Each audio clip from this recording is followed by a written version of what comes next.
Билерман Ордо интеллектуалдык оюнунун өнөктөшү TAEF Costumes. TAEF Costumes сиздин келбетиңиз биздин милдетибиз. Ассаламу алейкум, урматтуу телекөрүүчүлөр.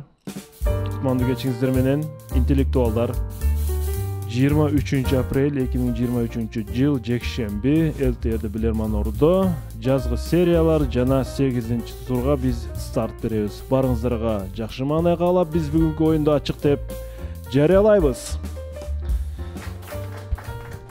Мына ошентип биздин ордобузга Калича Сасиева жетектеген команда келген. Бул команда бүгүн мына ушул курам менен ойнойт. Премьер лигадан жогорку лига үчүн ат салышат. Жана команданы ордого чакырууну мен баштаймын. 8-турга Айнура Валиджанова келген, команда мүчөсү. Орус тили сабагынын мугалими. Экинчи катышуучубуз Эркайым Сапарбекова, кыргыз тили сабагынын мугалими, команда мүчөсү. Тимур Адылбеков, кесип боюнча физик, команданын жаңы мүчөсү. Кийинки катышуучубуз Асель Субанова, кесип боюнча география сабагынын мугалими, команда мүчөсү. Жылдын мыкты билерманы 2022 номинациясынын ээси Капар Момуналиев.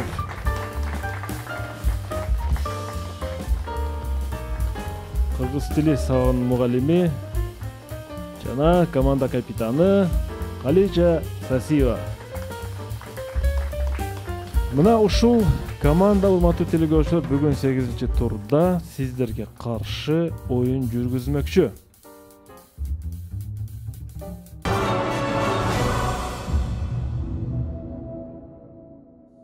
Каличайым да бир жолу кош келипсиздер.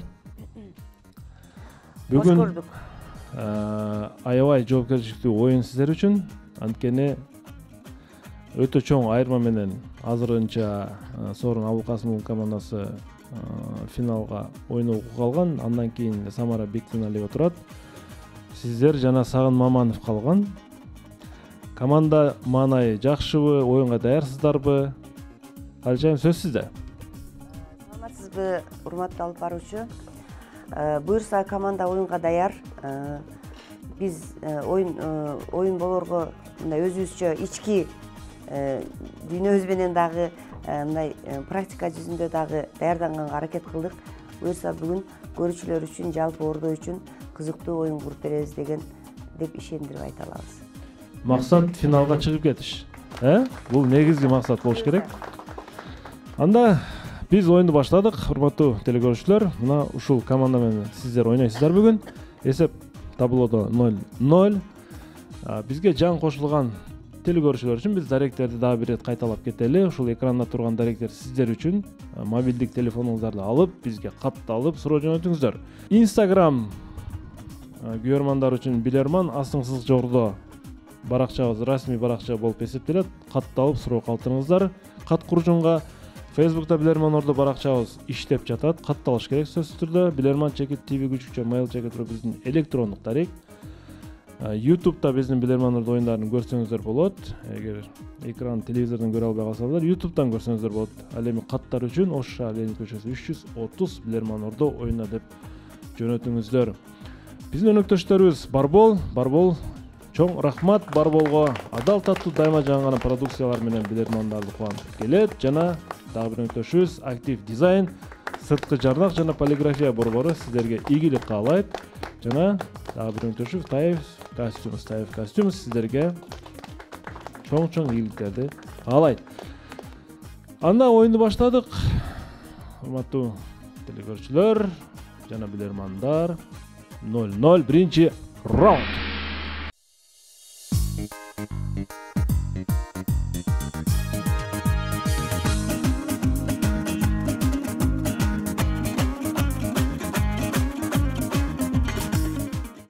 Нурзат Мусаланова Талас облусунан силерге каршы суроо берет. Нурзат Мусаланова суроосу мына бүгүн ойнотулуп жатат. 4 урматтуу билермандар. Сиздерге Ушундай бир табышмактуу суроо бериптир телекөрүүчү. Кадимки кыргыз элинин турмушунан алынган табышмак экен. Бурум токой. Бурум токой, бурулушуп калган токой. Ал Абдыкайым же Абдыкайымбы? Айтор Абдыкайым алган токой, айкалышып калган токой. Урматтуу билермандар, бул сөздүн, бул макалдын жандырмагы бир сөз менен айтылат, бирок мааниси эки башка мааниде кете берет. Сиздер телекөрүүчү берип жатат, мунун жообу дейт. Мындай кээде бизге терс мүнөзү дагы чагылдырат дейт. Терс мүнөздө түшүнөбүз мунун бир жообун дейт. Бир жообун оң эле мүнөздө түшүнөбүз дейт. Бирок негизи бул табышмак биз кадимки мындай кыргыз элинде айтылган, колдонулган эле бир нерсени аталышы. Эми сиздерге суроо. Урматтуу билермандар, табышмактын жандырмагын таап бериңиздер, кетти минута. Бурум дейт. Демек мына бурулуп чыккан калгандай да, Абдыкайым алган токой дейт, айкалышып калган. Демек ошондой бири-бирине менен чырмалышкан сыяктуу экен да. Чач эмеспи? Маселен, чач деген баягы адамдын чачы, экинчи чач бирсен чачып жибергенде, мүмкүн бул деле жакшы вариант экен. Дагы бурум токой. Саман, биргишкен саман болушу мүмкүн, же чөп, же чалкан, бири-бирине чалышып калган, же тикенек болушу мүмкүн, тикенек болушу мүмкүн. Дагы бирок тикенек болгондо экөөтөн тең Абдыкайым алган токой дейт. Абдыкайым алган токой дейт. Демек Абдыкайым чачты алышы мүмкүн да, чач тарач болушу мүмкүн. Ошо болушу мүмкүн да, баягы өрүлгөн чач болуп өрүлүп калса, бири-бирине мындай буралышып. Токой болуп калды. Ошого караганда мына алып караганда. Чач болгондо етиш болот, чачып жиберип бир нерсени, чач болгондо аркан деле болушу мүмкүн эмеспи? Бири-бирине мындай болуп чаташкан баягы аркан маселен, билем, терс мааниси кандай болушу мүмкүн? Кыл аркан же дагы кандай? Чытырман өзүм токой деп чытырман деп жатат, жунгеле деп жатат. Дагы эмне болушу мүмкүн? Жо мен чач эле же кийиз болушу мүмкүн эмеспи? Кийиз жаман мааниде айтылбайбы, терс мааниде айтылбайбы? Кийиздин терс мааниси. Кийиз маселен баарын бирип токой сыяктуу бириктирип коет, анан кийин балким. Же кыл, аттын кылы, жалы, жаман атка жал бүтөт. Дагы эмне ушундай болушу мүмкүнбү? Кандай вариант? Кыймылдагыла. Анда эмнеге чачка токтойбуз, ооба. Эмне болбойт экен? Немесин жанагы маанисин кошо айтып берди. Каличайым. Урматтуу алып баруучу, бул суроого Капар мырза жооп берип көрсүн. Капар мырза, эки мааниде чыгат дедик жообун. Кыргыздар муну эмнегедир иштеткен да, бирок терс мааниси да бар. Эмне жөнүндө сөз кетип жатат бул жерде? Урматтуу алып баруучу, эми бизде баягы алгылыктуу деле жарыттуулуу мындай колго тута турган вариант чыгара албагандай болдук. Бирок эми ага карабастан өзүбүздүн бир аз туурадай эсептен алган вариант бөлүшүп көргөйлү. Бул жерде бурум токой, баягы Абдыкайым касы бир адам алган токой деп жатат. Демек, бул жерде биздин оюбузча бул чач болушу мүмкүн. Себеп дегенде бул экинчи мааниси терс мааниде дебедиби? Демек, бул чач адамдын өзүнүн чачы, анан экинчи баягы бир нерсени чачып жиберген адамды баягы чачып салат деген дагы бир аз терсирээк мааниде айтылып калат деген ойдо биз муну чач деп ойлоого мажбурбуз азырынча. Чач. Жооп кабыл алынат. Мен талкууну көрдүм, талкуу өтө жандуу болгон жок. Негизинен бирок ар бири өзүнчө варианттарды мындай айтканга аракет кылды, бирок жандуураак, активдүүрөөк варианттар менимче Капардан чыгып жатты. Капардын варианттарынын арасында бир жакындык байкалды, негизи. Жакындык байкалды. Бул жерде урматтуу билермандар, жообу кадимки ат кармоодо пайдаланылчу кишен жөнүндө. Кишен, бутун тушаган кишен барго, ошол кишен жөнүндө сөз кетип жатат. Кишен дегенде биз атты кармоочу кишени түшүнөбүз. Дагы бир мааниси бул кылмышкердин колун байлаган кишен деп дагы түшүнөбүз. Мына ушул эки мааниде.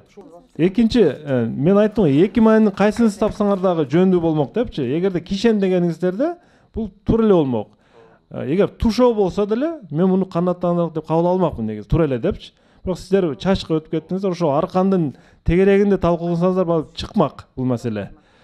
Азырынча бир ноль. Нурзат Мусалановага биз ыраазычылык билдиребиз жана телекөрүүчүлөр тарапка бир упайды жазабыз. Эсеп ачылды. Экинчи раундга старт беребиз. Билерман Ордо интеллектуалдык оюнунун өнөктөшү Таев Костюмс. ТАЕФ Костюмс. Сиздин келбетиңиз биздин милдетибиз. Экинчи раунд.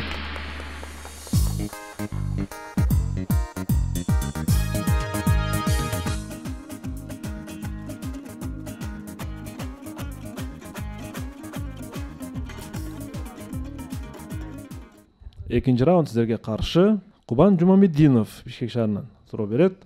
Урматтуу билермандар, апрелдин 13-ү Кыргыз Республикасындагы биздин сыймыктанган баатыр, кыргыз эл баатыры десек да болот, СССРдин баатыры десек да болот, улуу ата мекендик согуштун баатыры бул Чолпонбай Төлөбердиевдин туулган күнү болду 10 апрелде. Касымал Жантошевдин Чолпонбай аңгемесинде Чолпонбай Төлөбердиев согушка аттанып жаткан кезде аны сапарга узатуу үчүн жакшы көргөн кызынын келгендиги, кыз сүйүктүүсүнүн колун акыркы жолу кармап көзүнө жаш алгандыгы жазылат. Эгерде окуган болсоңуздар.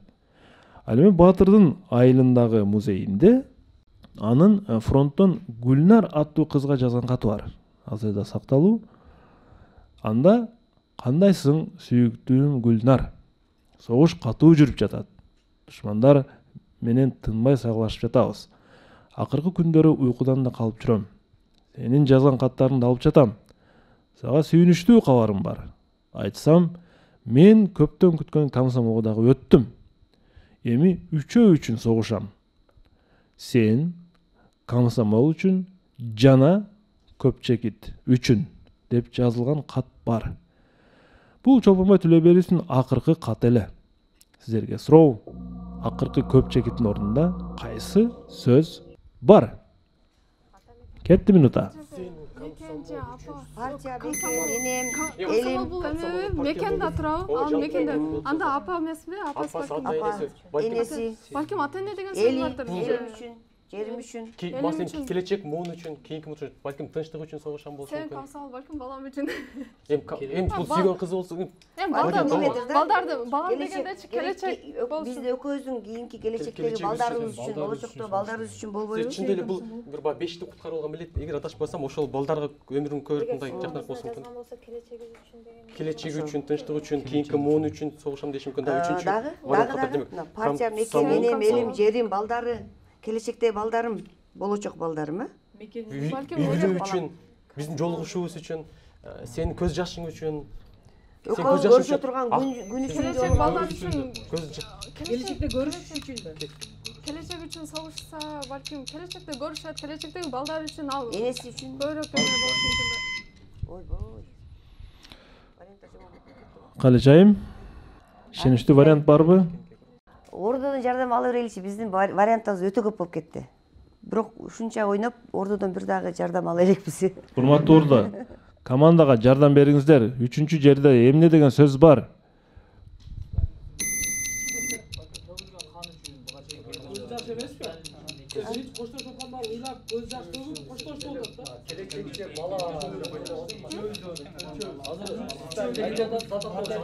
Ооба, ошондо дагы силерде кандай?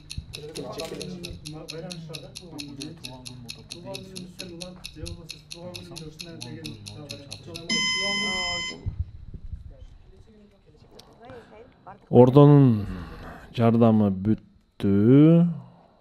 Калечайым. Урматтуу алып баруучу, биздин ордонун бардыгын вариантын жалпылап буга Эркайым Сапарбекова жооп берет. Эркайым Сапарбекова, сен үчүн, комсомол үчүн жана Бул жерде биз келечек үчүн деп ойлоп атабыз. Анткени келечек дегенде ал жерде келечек муун, келечектеги балдар, келечектеги экөөсүнүн кайра жолугушуусу, ошол келечек үчүн деген жооп. Келечек үчүн согушуп атам деген. жооп кабыл алынат. Туура жоопту айтам.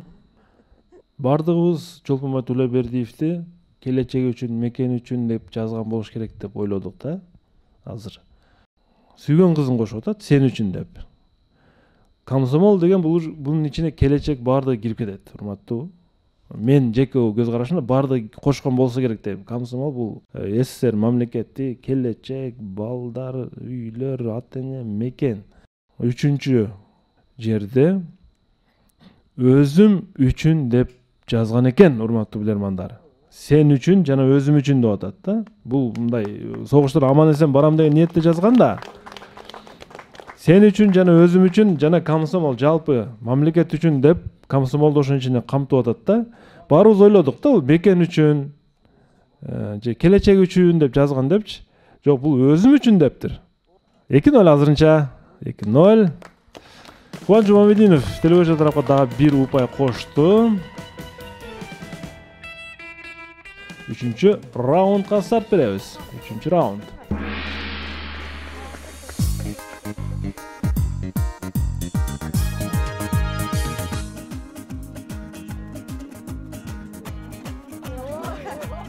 Birinci раунд.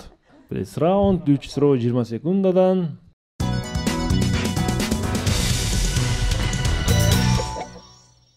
Команда даяр деп ойлоймун. Тимур мырза, ордого кош келипсиз. Мына жакшыбы? Жакшы. Азыркыга сизден кандай вариант чыкты жанагы Чолпон Төлөбеевдин катына? Азыркы вариантта менде деле ошо келечек үчүн деп ойлогом. 3 суроо 20 секундадан. Биринчи суроо. Азамат Бигматов Ош шаарынан силерге каршы суроо берет. Айнура, мана жакшыбы? Ооба, жакшы, рахмат. Урматтуу билермандар, телекөрүүчү сиздерге момундай бир сүрөттү жөнөтүптүр дагы. Минтип суроо бериптир. Түркияда кээ бир жерлерде мына ушундай сүрөттөр бар дептир. Бул сүрөттөр эмнени түшүндүрөт? Кайсы жерде бул сүрөттөр бар? Кетти 20 секунд. Эшикке жеңи жок барабы? Мешке жеңи жок. Шорт экенке, шорт. Бирок шортикке мүмкүн эмес да мешке. Анан эми аялдар үчүн сөзсүз жол болушу керек да. Тамак ичүүчү жайын эмес. Ал Айылдарда да да. Турциядачы мечиттер көп эчеке ал жерге кирүү. Мечиттерде болушу мүмкүн. да. Анан дагы Атай туристтерге барган Кайсыл жерде болсо да, кимдер үчүн болсо да, кыскасы мечиттер үчүн болсо керек да, анткени Бирок мечитке бирок аялдар кирбейт. 20 секунда бүттү, калчайым. Өзүңүз чөтүрүңүз. урматтуу алып баруучу, бирок неме биз мен командамдан басымды бөлүгүнөн мечит деген ой чыкты. Бирок мен өзүм ага анча ынанбай турам. Ошентсе дагы эми андан башка алгылыктуу ой чыкпагандыгы үчүн мечит деп жооп бергенге мажбурмун. Мындай сүрөттөр мечиттерде бар деп ойлойсуз? Мечиттердин кире беришине деп. Мечиттердин кире беришинде. Комментарий кантип толуктайсыз? Эмне себептен? Эми неме да, намаз окуганда узун кийим кийиш керек, өзгөчө эмеге чейин жабыш керек, анан мындай ачык баш, жалаң баш жүргөнгө киргенге болбойт. Жолук менен окуйбуз намазды. Тиги шорта кийген балага кандай дейсиз? Шортик деле мен эми эркек балдар кандай кийимче намаз окушун билбейт экен, бирок балдарга деле ушул кыска шы менен намаз окуганга болбосо керек, эркек кишилерге деле деп ойлойм. Бул команданын пикирдесиз. Сиз өзүңүздө кандай вариант бар эле? Мен өзүм мындай эми баягы Турция бул эме катары жанагындай бул мусулман өлкөсү да. Мындайча айтканда, анан ушулардын өздөрүнүн бир баягындай немелери бар го, жанагындай алымдары же улуу адамдары эметилген, көмүлгөн, коюлган жайлар музей болуп калган го. Мисалы үчүн Султан Сулеймандын жолу. Ошол жерлерге ушинтип кириш керек дейсизби? Деп ойлодум да, эми билбейм. Туура жоопту айтам. Мындай эскертме сүрөттөр Түркияда мечиттердин кире бериш жеринде турат. Жооп туура. Биринчи суроонун жообу туура. Султан Ахмет, айрыкча Султан Ахмет, Ая София эң ири мечиттерде ушундай эскертме сүрөттөр бар. Кene ал деген мечит. Мечиттин өзүнүн талабы бар экен. Экинчи суроо. Аскат Турсункулов, Кара Суу районунун Мады айылынан силерге каршы суроо берет. Белгилүү орус киноактёру жана жазуучусу Василий Шукшин Элет жеринен келип Москвадагы ВГИКке окууга өткөндүгүн минтип эскерет. ВГИК бул Всесоюзный государственный институт кино и театр деген, билесиздер. Биринчи эле күнү окутуучубуз ар бирибизди ордубуздан тургузуп, аты энебиз кайда, ким болуп иштерин сурап кирди. Бирөөсү академик деди, бирөөсү директор деди, бирөөсү профессор деди, бири дипломат деди. Айтор жөнөкөй ата эне жок болуп чыкты. Мага кезек келгенде мен айттым, менин апам карапайым эле колхозчу. Бирок бул жагын улаңыздар. Эки сөздөн турат. Кетти. Эмгектин баатыры эмеспи? Сайыз кезинде эмгектин баатыры жок, дагы герой туруда, Эмгектин Герой туруда бул эмгек баатыры болушу мүмкүн. Ошол болушу мүмкүн, себеп деген ал мезгилде эмгектин баатыры абдан сыйланганда, бааланган. Бизде деле бар Зууракан Кайназарова жана башка.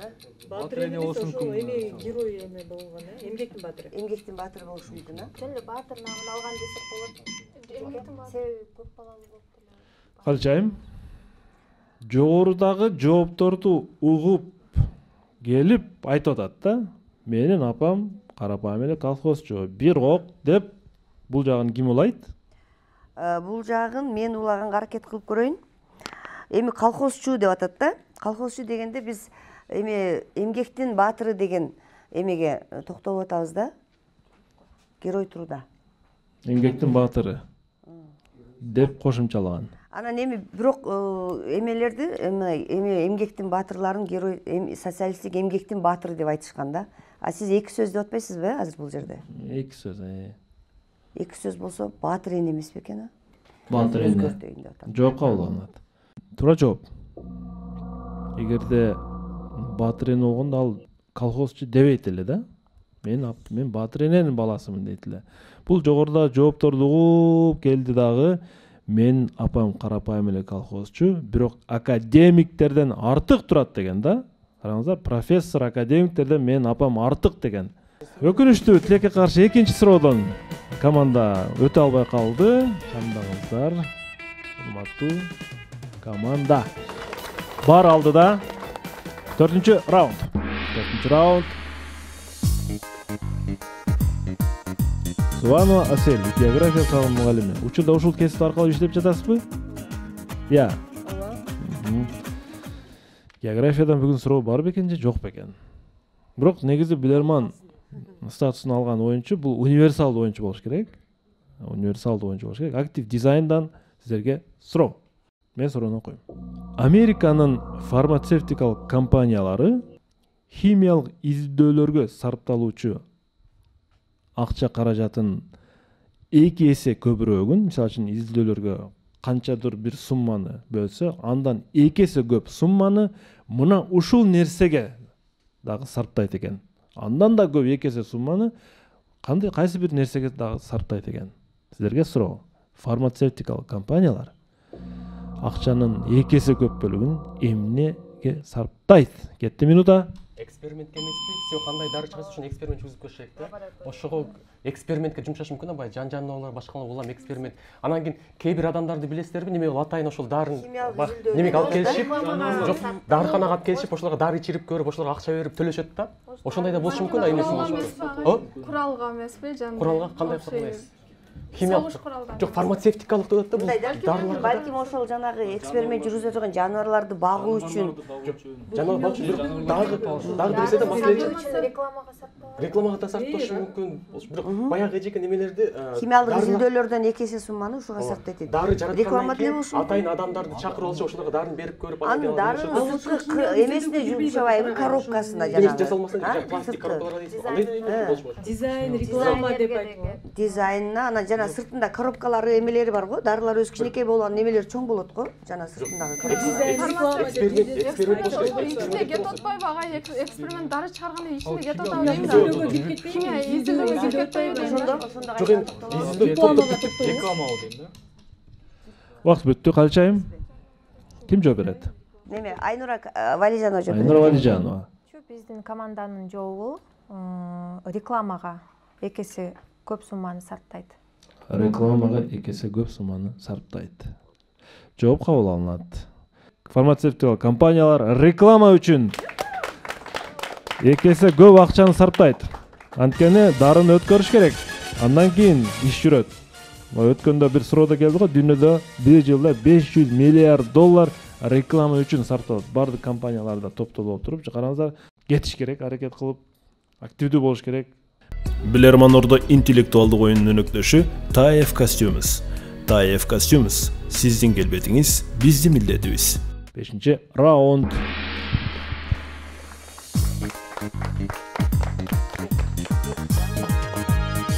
Тимур канча жылдан бери мектепте иштейсиз да? ооба. Канча жылдан бери иштейсиз? 1 жыл боюнда болду. Ушул сентябрдан бери. Өзүңүз мындай тандап окуган кесип ушул? Ооба. Физика. Физика чындыгында өтө кызыктуу предметтердин бири. Мен кызыгамын. Токтомамат Шаматов Ош шаарынын тургуну сиздерге каршы суроо берет. Сап Баба деген бир философ бар экен. Мына сиздерге суроо керекпи? Караңыздар, мындай сөзү бар экен ушул философтунча. Бу философпу же данышманбы? Аны жазбаптыр. Кудай Таала дейт, силерди оор сыноого туш кылган кезде ага өзүңөрдү толугу менен тапшырып койгула. Себеби ошондо эки нерсе болушу мүмкүн дейт. Эгерде силерге оор сыноо келип калса дейт, силер толугу менен ага өзүңөрдү тапшыргыла дейт Кудайга, жана эки нерсе болушу мүмкүн ушул учурда дейт.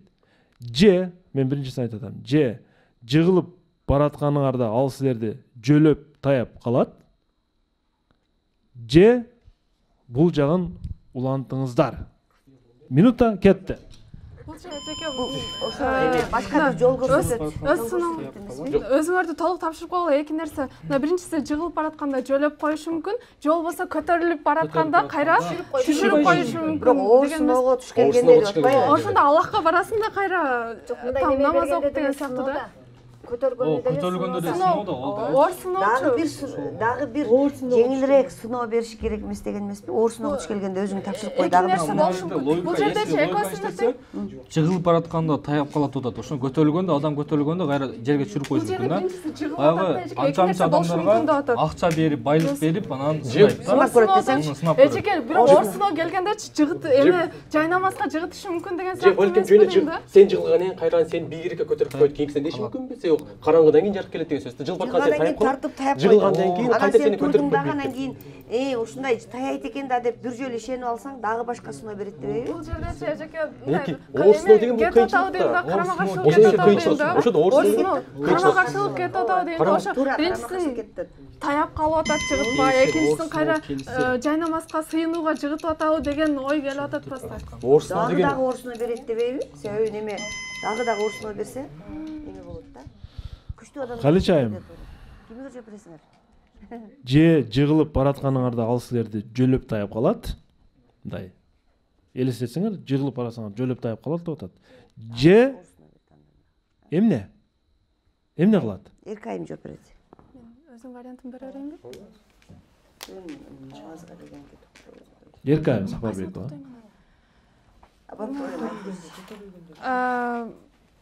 Жыгылып баратканда жөлөп калат. Биринчиси. Жөлөп таяп калат.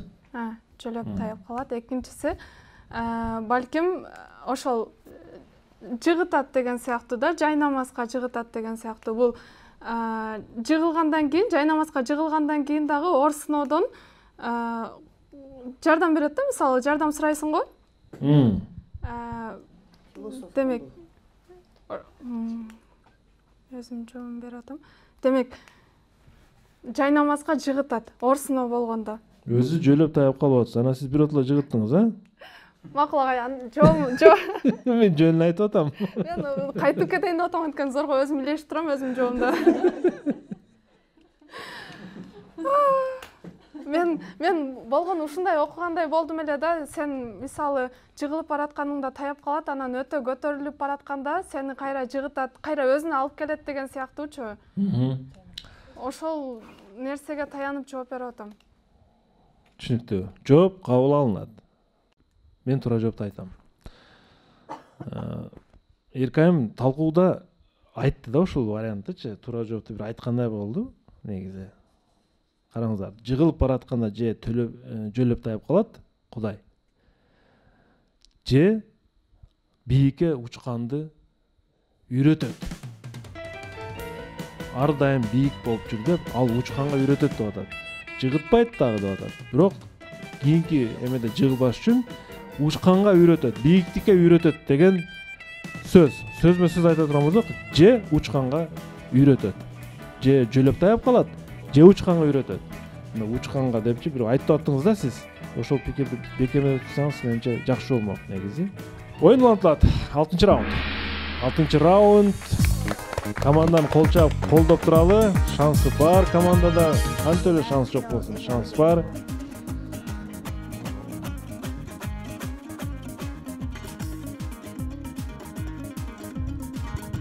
Сегизинчи тур. Жамалдин Нурбаев Араван районунан силерге каршы суроо берет. Жамалдин Нурбаев. Экранга көңүл буруңуздар. Урматтуу билермандар.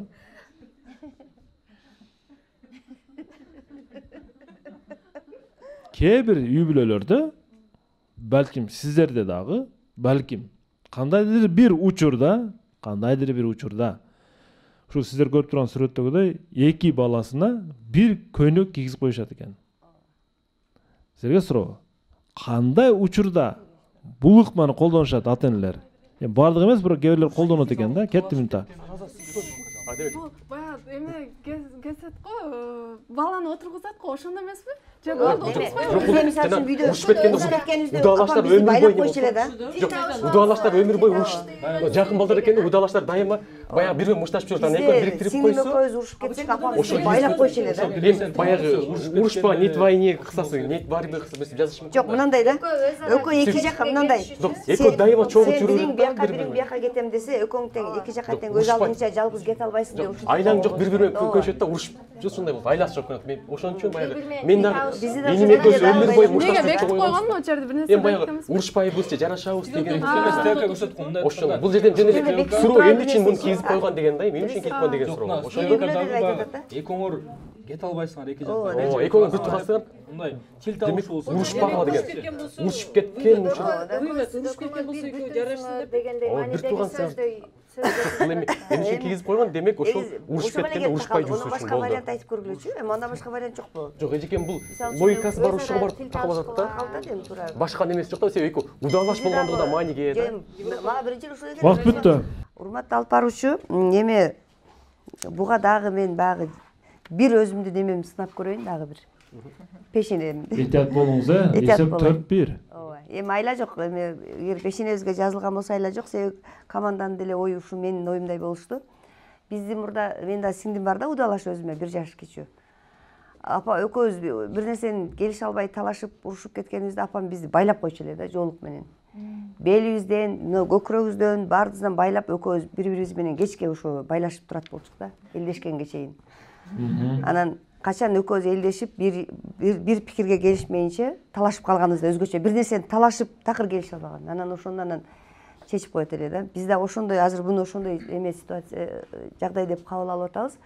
Экөө бир нерсеге келишпей калганда эки бир тууганды булар удаа окшойт менимче, жейгиз бекен удаа. Апасы ошондой кийгизип койгон окшойт. Анан силер экөөңөрдүн оюңар бир жерден урушуп кеткенде элдешип эч качан урушпагыла деген мааниде эме кылат эле да. Жооп кабыл алынат. Канча саат турчу элеңер сиңдиңиз менен мындай байланып? Биз башында эме апамдын оюн түшүнбөй эле биз 3-4 саатка чейин жүрөбүз. Кийин дагы биз дагы айла амалга өтүп, дароо эле байлагандан кийин тез эле жарашып алып, анан эшикке чыгып урушат элек да апама көрсөтүп. Мындай ыкманы ата-энелер балдар бири-бири менен урушуп калганда колдонот. Экөөң ар дайым монтип бирдей болгон, бир көйнөктөй баягы сөз бар го, бир жакадан баш, бир жеңден кол деген мына ушул болот да. Жооп туура. 4-2. 7-раунд. Билерман Ордо интеллектуалдык оюнунун өнөктөшү TAEF Costumes. TAEF Costumes сиздин келбетиңиз биздин милдетибиз. 7-раунд.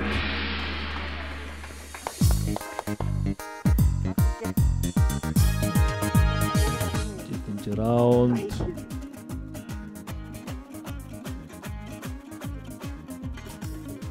Александр Герасименко, Новочебоксарск, Россия, силерге каршы. Бул телегөрүүчүнүн суроосу дагы менимче 3 оюндан бери ойнотула элек. Телегөрүүчү силерге бир сүрөт жөнөтүптүр. Фото суроо. Чоң бир тарак, тарак көрүп турасызбы, Капар? Америка Кошмо Штаттарынын Виргиния штатындагы Роанок деген шаарчасында көчөлөрдүн биринде мына ушундай чөнтөккө сала турган кадимки тарактын ушундай чоң көлөмүн көрүүгө болот. Эмне максатта иштетишет муну? Кетти минута. Велосипед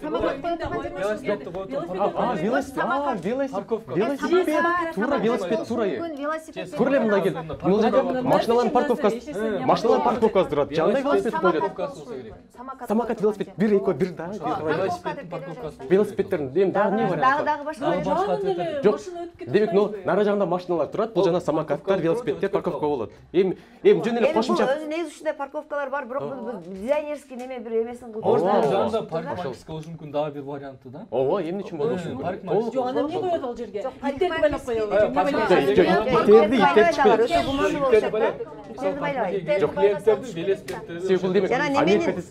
Америкада демек алар велосипед немелер жакшы эле. Велопарковка деп коелу. Ошол Калычайым. Буга биздин эме жаңы катышуучубуз бүгүн шоусу кесилип аткан Тимур мырза жооп берип көрсүнчү. Тимур мырза. Урматтуу алып баруучу, биздин варианттар 2-3 ответ болду варианттары, бирок биз негизги болуп мындай жакыныраак ответтеп биз буну парковка деп түшүндүк. Велосипед парковка деп. Велосипед коюучу, велосипед токтотуучу жай, Жооп туура. Булар велосипед коюучу атайын мына ушундай. Мага жакты. Мына Ош шаарынын мэриясы. Сонун, жыгачтан жасалган, караңыздар. Ушундай нерсени орнотуп койсо, бир жагынан тарактын дизайны, бир жагынан велосипед турат экен. Жакшы. 4-3 азырынча телекөрүүчүлөр тарапка дагы деле команда жете элек. Оюн улантылат. 8-раунд. 7-раунд. Урматтуу телекөрүүчүлөр, бүгүн 8-турду ойноп жатабыз жана Калыча Сасион командасы жоокиликага чыгуу үчүн бүгүн ат салышып жатат. Зуура Мулажанова Кара Суу районунан сиздерге каршы суроо берет. Телекөрүүчү сиздерге бир кызыктуу суроону жөнөткөн. Белгилүү комедиялык актер бар, Саша Барон Коэн деген. Эстей аласыздарбы? Аны экранга койсом эстейсиздер, бул актерди. Өтө комедиялык кино. Караңыздар. Ушул Саша Барон Коэн 2014-жылы Оскар сыйлоо аземине өзү ошол жылы аткарган диктатор фильминдеги ролунун образына келген, көрүп турасыздар. Жананын колунда бир идиш болуп, ал идиште аткарган ролунун реалдуу жашоодогу бир сүрөт болгон. Мындайча айтканда, бир адамдын сүрөтү, реалдуу жашоодогу бир диктатордун сүрөтү дейлик. Маселе бул ушул идишке кайсы диктатордун сүрөтүн тартып келген? Кетти минута. Бул эми чыгыш диктатор болсо Саддам Хусейн болушу мүмкүн. Саддам Хусейн жакшы варианттан экен. Дагы ошол мезгилде Египеттикин да диктатор деп катышкан ошол мезгилде Саддам Хусейн. Дагы диктатор. Эми Хусни Мубарак болушу мүмкүн. Же болбосо Муаммар Каддафи дагы болушу мүмкүн. Себеби Американын кино индустриясында бул диктатор катары саналат да. Бирок Саддам Хусейн баягы курттарды жок кылган эң күчтүү диктатор катары. Негизи дүйнө боюнча буналарга караганда эң эле баягы диктатор катары биринчи таанылган, көбүрөөк айтылган Саддам Хусейн да. Саддам Хусейн да, мындай караганда. Бирок сакалы жок, Саддам Хусейн сакалы мындай болгон, мындай болгон. Бирок бул мындай алып караганда бул Муаммар Каддафиге окшобойт. Хусни Мубарак болушу мүмкүн? Жок, Хусни Мубарак анча. Диктатор кинодогу Каддафиге окшоп турат өзү бирок карасаң. Каддафинин бирок эми Жок, ошондо кимдин ролун аткарган диктаторда? Жок, ал жерде конкреттүү бир адамдын аты жок экен. Образ. Жок, бул жерде конкреттүү бир диктатор деп жатат да. Диктатордун сүрөтүн алып келип. Балким ошо Америкага жагыш үчүн эменин дагы эмнелек Кубанын диктатору ошонукунда болушу мүмкүнбү? Ким эле ал? Мен айта албай жүрөм. Фидель Кастро. Фидель Кастро. Жок, Фидель Кастро болот. Жок. Эжеке бирок бул чыгышты. Эжеке беркинде катары көрөгөн. Саддам Хусейнди карап көргүлө, себеп дегенде эң кыйын эме диктатор. Дагы бир сынап көрчү бактыңды Капар. Убакыт бүттү, Калычайым. Буга Капар дагы бир өзүнүн эмесин сынап көрсүнчү, бактысын. бакыт эмес, эми билим Ишенесиң, билим деп көрөлүчү. Эми бул кинодо бул диктатор киносунда диктатордун мындай ролун көрсөткөн аракет кылган, бирок кайсы бир диктатор экени ал жерде айтылган эмес. Бирок бул ушул жерге келип сыйлоо аземине келген атайын мындай өзгөчөлүк менен келгенге аракет кылган жана мен ушуну чыныгы диктатор деп билем деген да, ушул идиштеги сүрөттүчү. Жооп бериңиз. Урматтуу алып баруучу, эми бул биз билебиз, бул кино тасмада ошол чыгыштагы бир диктатордун образын берген да. Андан кийин чыгыштагы диктатордун образын берсе, демек бул ошол чыгыштагы эң белгилүү, эң баягы мыкаачы катары саналган диктатор деп биз көбүнчө баарынан биз Саддам Хусейнди көрүп билесиз, курттарды көп, курт элин дагы көп неме кылган, куугунтук алган адам катары. Ирактын президенти. Ирактын мурдакы президенти. Ошон үчүн биздин оюбуз боюнча бул Саддам Хусейнди чыныгы диктатор деп эсептейм деген. Демек идиште Саддам Хусейндин сүрөтү бар. Жооп кабыл алынат. Эми ордодон да пикир сурап көрөлү анда. Урматтуу алып баруучу, бизде мындай вариант бар. Ушул кинону карап турсак, ушул атом бомбалары жана башка курал жарактары жана өзүнүн жакындагы адамдарды камоолору боюнча Ким Чен Ирге окшош. Түндүк Кореянын президенти Ким Чен Ирге окшошуп атат. Ошон үчүн Ким Чен Ирдин сүрөтү болушу мүмкүн бул жерде. Түшүнүктүү. Да кимде пикир бар? Урматтуу алып баруучу, негизи мен сырткы көрүнүшүнө анан кийимине басым жасадым. Эгер кийимине басым жасай турган болсок, сырткы көрүнүшү балким Муаммар Каддафиге окшош. Саша Барон кимди чыныгы диктатор деп эсептейт? Сүрөттөгү белгини алабыз жана бул Түндүк Кореянын башкаруучусу Ким Чен Ын. Урматтуу билермандар, мен ушуну чыныгы диктатор деп билем. Анткени кинодо Алишер мырза эскертип өттү. Атом бомбасы менен коркутат булчу. Мен жардырып жиберем. Ким Чен Ындын дагы саясий позициясы дүйнө жүзүнө кыйкырып берет. Билесиздерби? Менде бомба бар. Менде атомный ядерный державалар бар, андай бар, мындай бар, ракеталарым бар, учурамын, коркутамын, жардырамын деп. Мына ушул суроо болчу Зура Муладжановадан. Өтө жакшы суроо. Жана оюн улантылат. Азырынча эсеп 5-3. Копту, бирок шанс бар деп туралы. 9-чу раунд. Билерман Ордо интеллектуалдык оюнунун өнөктөшү TAEF Costumes. TAEF Costumes сиздин келбетиңиз, биздин милдетибиз. 9-чу раунд.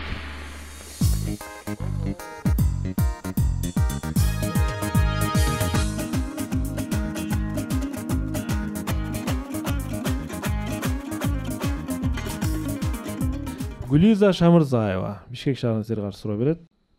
Ким үйүндө тоок багат? Капар, Калича, Домдо эме. Кичинекей үстө бакчы элек, бирок эми азыр шаарда. Азыр көп кабаттуу үйдө турасыздарбы? Ооба. Бардыңыздарбы? Жок, мен жер үйдө турам, бирок тоокту караганга убакыт жок да ошон үчүн. Тооктор? Дуда канат бар, тоокто да, бирок болгону аябай көтөрүлгөндө бийиктиги мындай 2 метрден ашкан бийик тосмодон учуп өтө алат тоокторчу, андан ары кете албайт. Оор, анткени канаты кыска дегенде. Мунун алдын алуу үчүн ошо ашып кетпесин, ушул 2 метр жерден дагы ашып кетпесин деп тооктордун учуучу канаттарын кыркып коюшат. Атайын тоок баккандар ушул ыкмада бар да, кыркып коет. Өзү кичинеге канаты бар, анда кыркып коет жарымын. Бирок кыркылган канаттары менен дагы тооктор кээде тосмодон өтүп кете алат. Пырпырап учуп отуруп өтүп кетет. Кызыгы муну да алдын алыш үчүн тоок баккан мындай тажрыйбалуу тоок баккан адамдар дагы бир амалды колдонушат да. Дагы бир амалды колдонушат. Ошондо тоок ошол жерден өтө албай калышы ыктымалдыгы бар экен. Эми сиздерге суроо. Кандай ыкманы колдонот канаттарына байланыштуу? Бизде суроого жооп даяр биздин командада. Ой Кудай, мөөнөтүнө мурда барбы? Бар мөөнөт. Кана эми туура болсун эми булчу. Экайым Сапарбекова жооп берет. Бул канатын кыркууда бир жак гана канатынын учу канаттарын кыркып коет. Ошондо тоок учканда тең салмактуулугун жоготуп коет да, кулап түшөт. Ошо учпай калат. Ошо эмелер канатынын бир жак гана канатын учу канаттарын кыркып коет. Байкуш тоокторго зулумдук кылат экенбиз, жооп тура. Өзү кичине канаты болсо анда кыркып жүдөтүп тоокторду. Эсеп 5-4, дагы да болсо 10-чу раунд. Командада кайсы бир үмүт шам пайда болду, анткени үнөмдө 1 минуттан сактай алды. Жебеге карай турган болсок, азыр сиздерге каршы Эмил Махматураим Ош шаарынан суроо берет. Монитор көңүлүңүздөр, эмнен желеги Капар мырза? Евросоюздун желеги. Евросоюз. 2017 жылы 7 майда Англиянын түштүк батышындагы Доувер шаарындагы үйдүн дубалына сүрөтчү Бэнкси, ошо атын айтып атам, Бэнкси деген сүрөтчү евро биримдиктин желегиндеги жылдыздардын бирин балка менен кулатып жаткан жумушчуну атайын граффити түрүндө тарткан. Сиздерге суроо. Кайсы окуяга байланыштуу тартылган бул граффити? Кетти минута. 2017 жылдары Велика Британия, Англия чыгып кеткен жылдар ошол түшүп келет. Ошол мамлекет түшүп кеткен. Евросоюздун составынан чыгып кеткен. Англия ошол мезгилде Англия катар кетип, Англия чыгып кеткен немеден. Англия чыгып кеткандыгы боюнча. Себеби Бэнкси ошол неме да? Англияда. Демек Англия өзү чыгып кеткен болушу мүмкүн. Ага чейин Россия чыгып кеткен, андан кийин Англия өзү аракет кылып, көп жыл аракет кылып, Англия өзү чыгып кеткен да. Өзү чыгып кеткендиги үчүн демек. Өзү чыгып кеткенче ошону алып таштаган да. Себеби бул Бэнкси ошондой граффити сүрөт тарткан, жанагы шар кармаган кыз деген дагы мындай неме кылып. Ошого Англиядан чыгып кеткендиги болсо керек. Евросоюздун курамынан Англия, Велика Британиядан чыгып кеткендиги. Сүйлө. Дагы кайсы мамлекет чыгып кетти эле? Же балким 2017 жок, ошо Англия эле жеке. 7 майда дады. Евросоюз. Жокпу? Ушу вариантка токтой берет. Ушу вариантка токтой берейли, э? Калишайым. Капар жооп берет. Капар мырза. Урматтуу алып баруучу, эгер биздин эс тутумубуз адашпаган болсо, ошол учурларда көп жыл аракет кылып отуруп, дал ошол жылдарга туш келет. Но Англия, Улуу Британия Евросоюздан чыгып кеткен жылда биз ошол бул жерде бир баягы жылдыздын өчүрүп сындырып жатканы бул ошол Евросоюздан, евро биримдиктен Англиянын чыгып кетип аткандыгынын бир образын берген деп ойлойбуз. Жооп туура. Евросоюздан Англия чыккан жылы ушундай белги менен атайын граффити кылып тарткан. 5-5. Мынакей эми чечүүчү раундга келдик. Билерман Ордо интеллектуалдык оюнунун өнөктөшү TAEF Costumes. TAEF Costumes сиздин келбетиңиз, биздин милдетибиз. 11-чи чечүүчү раунд. Эгерде команда 6-5 иретинде жеңсе, Самара Бектенеева менен тең көрсөткүч көрсөтөт, жеңилсе финалга ойну мүмкүнчүлүгүнөн ажырайт. Жахангир Кайнаров, Өзбекстан Республикасы, Сырдария облусу. Суроо өтөм. Токиого жакын жайгашкан шаарчалардын бириндеги супермаркетте ошол жердеги мектептердин түшкү убакта окуучуларга кандай түрдөгү тамак берилиши тууралуу маалымат жазылган атайын экран бар. Түшкү тамакта могу оокат эртеси күнү дегендечи. Бул маалымат күн сайын жаңыланып турат. Анткени ар кандай меню болот. Бул маалыматтар менен ата-энелер супермаркетке азык-түлүк алганы келгенде таанышып алышат. Мындагы максат ушул нерсени алдын алуу үчүн экен. Ата-энелер ушул нерсени алдын алуу үчүн. Эмнен алдын алуу үчүн кетти? Алар жеген тамакты кечинде кайталап жасап албасын үчүн дешебиз. Мисалы үчүн алар түштө балык берсе, кечинде балык эмес, башка тамак жасайт. Аллергия болушу мүмкүн эмеспи баласына? Жок, бардык тамактарды бир күндө эт берсе, кечинде башка тамак берем деген сыяктуу эмес. Туура. Жок, жакшы рацион болот, сөз турду. Ооба, дагы балким жөн эле эми идея эме Токиодо баягы семирип кеттүү дагы эме бар го? Балким ошо немесине карап. Семирип кеттүүдүгү режимди сактоо үчүн. Кайсы тамактар берсе, мисалы эртемен да коюп, түштө да коюп, анан түштө коюп берсе, кечинде да коюп жасап албаш үчүн. Режимин сактоо үчүн. Кечки тамакка ал даярданат да. Ошондо кечки тамак эмне продукт алса, ошо жанагы балдардын жеген тамагына жараша ошолордун кайталап албоо, ошол бир тамакты көбүрөөк жесе дагы бир баланын ден соолуна зыян келтирбесин үчүн. Супермаркет ата-энелерди келтирбейби, чтобы там продажа была? Жок, тамак элемент сөзсүз түрдө рацион болуш керек. Мындай балык, эт, ана кечкисин ушундай болуп, кайталанбаш. Супермаркетке келбесе деле баягы телефонду алып турат да маалыматтар менчечи, Келгенде деп атпайбы? Жок, ушул келгенде экрандан көрөт болду. көрүп турам ошону. Мектептин жанындагы супермаркеттен. Канча айым? Урматтуу алып баруучу, мен дагы бир жолу өзүм немем сынап көрүүнү чечтим. Сиз мага ишенбешиңизди билем, ошентсе дагы баары бир эми меникинен башка вариант, мындай жакшы өзгөчө вариант чыкпады. Эмне үчүн сизге ишенбейм? Эме бул Японияда дайыма эле биздин бардык эле билген эң чоң маалымат, алар туура тамактанууну өтө бекем кармашат да. Анан кийин алардын мектептерде балдарына берилген тамактын рационуна карап туруп, менюна карап туруп, анан булар өздөрүнүн кечки тамакты кандай тамакты жасоо, кечки тамактын рационун түзүү үчүн алар өздөрүнө неме алат болуш керек да, багыт алышат болуш керек. Анан себеби балким эртең менен жумуртка, түштө балык берилип калса, кечинде рациондон ошол тамактарды булар алып коюш керек да. Себеби бир эле тамакты кайра жей берсе, ден соолукка зыян, балдардын ден соолугуна зыян болушу мүмкүн, же семирип кетиши мүмкүн. Булар менимче ошо кечки тамактын рационун түзүү максатында ошону көрүшөт деп ойлойм. Жооп кабыл алынат. Сиз өзүңүз да мектепте иштейсиз. Сиздердин мектепте окуучуларга тамак берилеби? Башталгыч класстарга? Башталгыч класстарга берилет, багындай шашке чай деп коет.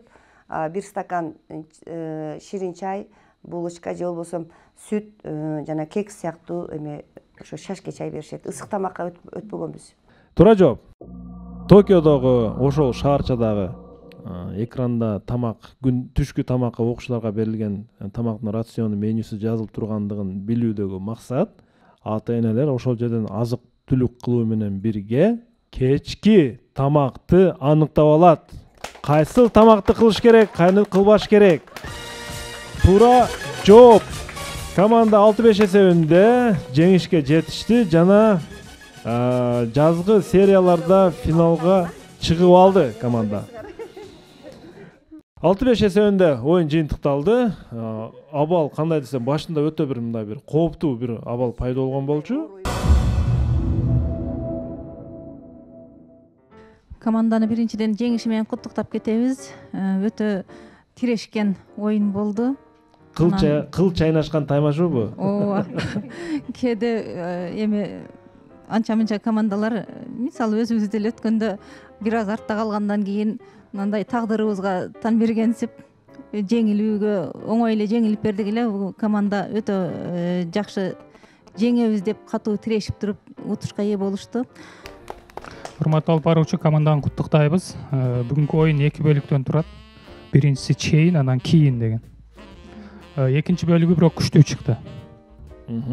Анан мен бир эле сунушум бар командага. Ушул бүгүн ушул Айнура, анан дагы 2 оюнчу жаңы келген оюнчулар эмнегедир мындай талкууга мыкты катыша албады да. Андан кийинки оюнда ушул оюнчулар дагы мындай динамикалуу талкууга катышса экен деген тилек. Сөзсүз, эске алыш керек, капитан. Мыкты билерман катары мен Халич Асасиеваны өзүм табам. Анткени акыркы суроону алганы дагы бул укмуш болду. Башка команда мүчөлөрүнөн чыкпады бул жооп. Ошон үчүн дагы мыкты. Кайсы суроо жакты сизге, Семетей мырза? Арасынан урматтуу алып баруучу, диктатор жөнүндө суроо берилди. Кимдин суроосу экенин азыр унутуп атам. Зура Мулажанова, Кара Суу районунан. Ушул суроону мага аябай жакты. Урматтуу алып баруучу, команда жакшы оюн көрсөттү. Акырында жеңип чыкты, талашып, тартышып, өз командалык чыныгы маанай жаралды. Калган 4 мүчөсү жакшы жыйынтык көрсөттү. Бирок чынында команда капитаны үчүн кээде кыйын болуп калат. Мен бул чечимди же суроо беришти команда алдыга жылсын, кээ учурда мындай оор учурду мен алайын деген вариант болду. Албетте кээ учурда башка мүчөлөрдөн варианттар чыгып атты. Бирок негизи упай алып келейин деген туура жооп берүүгө аракет кылды. Албетте идеалдуу инсан жок, 100% туура жооп бериш кыйын. Кээ бир суроо катуу болуп калды, бирок көпчүлүгү туура жооп берген үчүн мыкты капитан дагы мыкты оюнчу деп баласак болот. Анан суроолордун ичинен Александр Сергеевич Пушкинден өмүр баянды окуп калсак ушундай жазыптыр.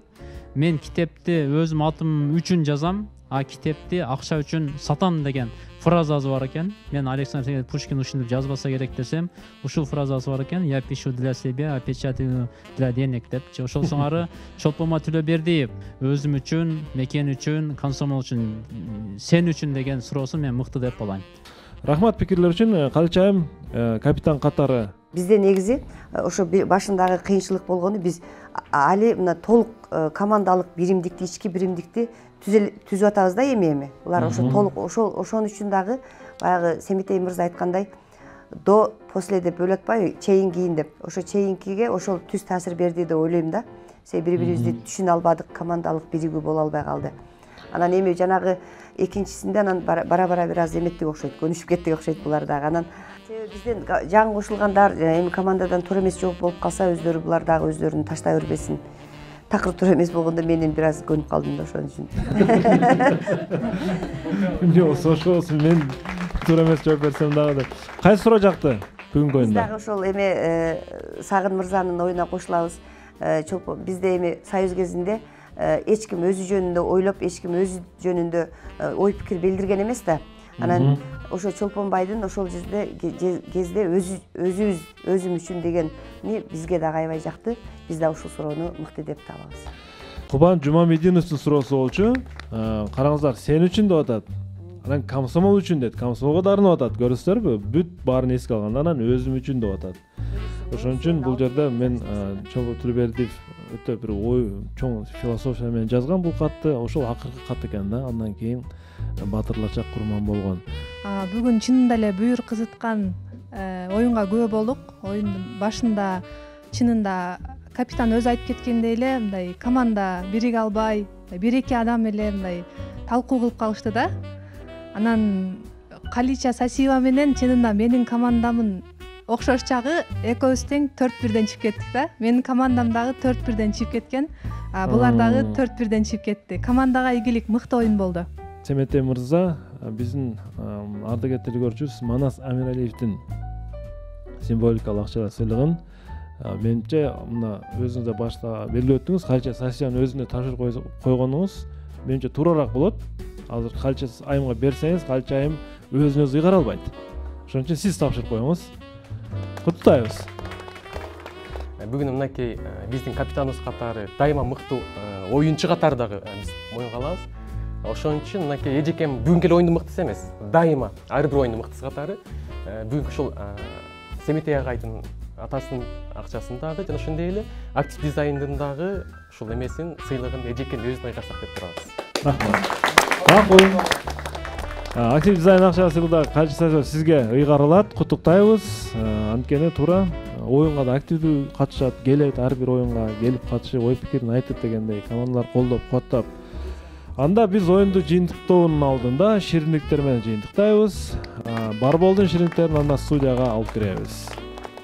Биздин өнөктөштөргө ыраазычылык билдиребиз. Актив дизайн TAF Costumes жана бар болго чоң рахмат. Сиздерден мыкты суроолорду күтүп кала бермекчибиз.